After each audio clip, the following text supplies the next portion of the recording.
I mentioned training as a critical part of preparing California for a zero emissions future.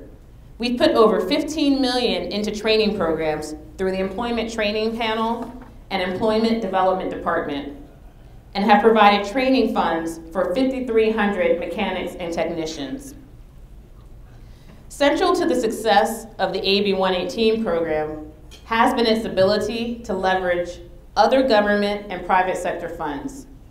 For every $1 invested in the AB 118 program, there has been $2 of private or other public matching funds.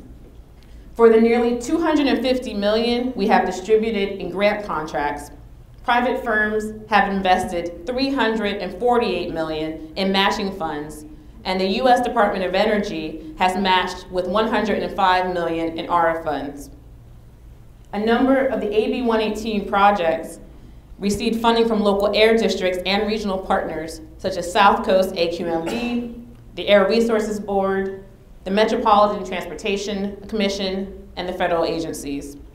State, local, and industry collaboration enhance the success of these projects and make them workable on the ground. Transpower, a California electric drive company, is just one example of that successful collaboration. Transpower has received 2 grants from the Energy Commission to develop electric drive class 8-yard hustlers, did I say that right? And on-road drayage trucks. With their first grant, Transpower was able to develop a working prototype Class 8 electric tractor. A supplemental grant from the South Coast AQMD enabled them to build a second working prototype for demonstration here in the San Pedro Port area. Transpower's second grant expands their efforts into other vehicle classes by supporting development of an on-road electric Class 8 drayage truck with a 100-mile range.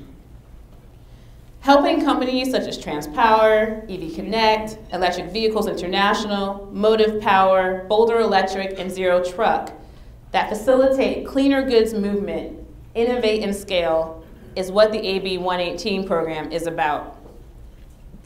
However, the need for funding is much greater than the state can provide.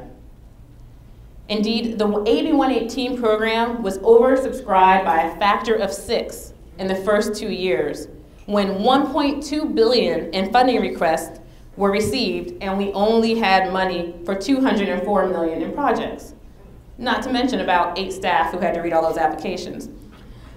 Although $100 million annually is a sizable and notable investment, it is still less than the $200 million daily that Californians spend on gasoline. So when we're looking at the magnitude of investment, we've got to look at the magnitude of the problem and make our choices accordingly.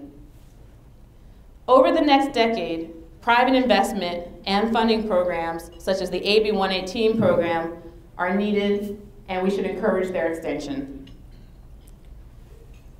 So in short, I think you have a sense that we are trucking along, pun intended. Well, afternoon laughter. There you go. Thank you, Mike. You can always trust on someone you provided money to give you applause. All right, yeah, okay.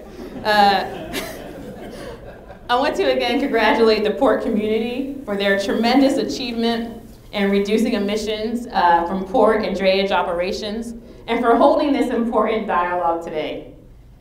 Going from a low emissions threshold to a future of zero emission operations will be harder and more costly, but the investment will be worth it. Companies like the ones here today are demonstrating that zero emission freight transport is achievable. The Energy Commission is proud to support these efforts and the port's vision. Looking forward to continuing to work with you, and thank you again for the opportunity to represent the Commission and be here with you today. Thank you.